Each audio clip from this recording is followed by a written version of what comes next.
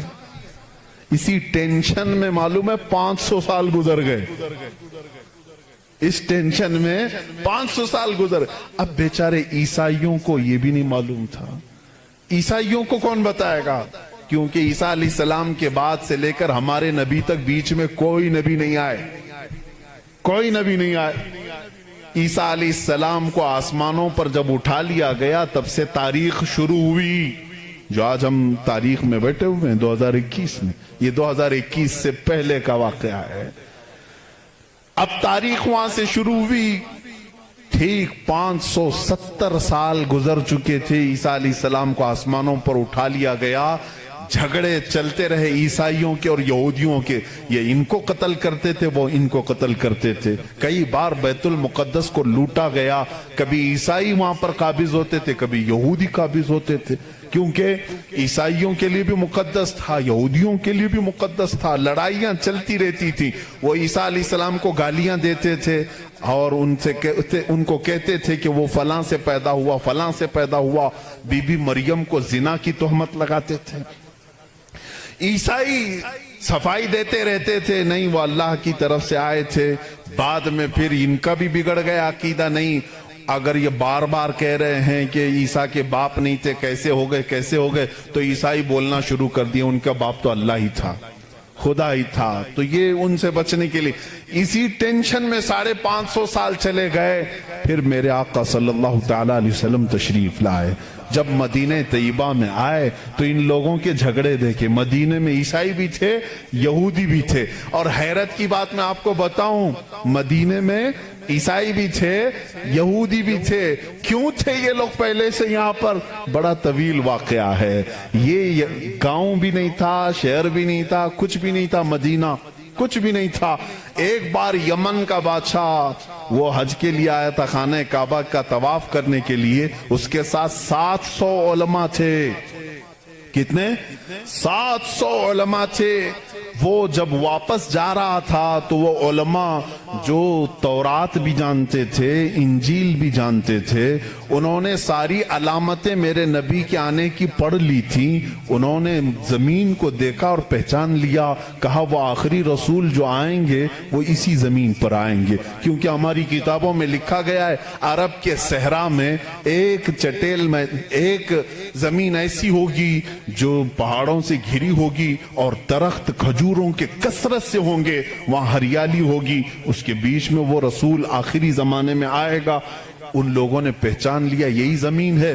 تو وہ عیسائی اور یہودی جو علماء تھے، وہ 700 علماء بادشاہ کے ساتھ جانے سے منع کر دیا، انہوں نے کہا ہم یہیں رہیں گے اور اس نبی کا انتظار کریں گے، وہ جب آئیں گے ہم ان کے انتظار میں رہیں گے۔ تو مدینہ بسایا گیا تھا کس کے لیے؟ میرے نبی کے انتظار میں۔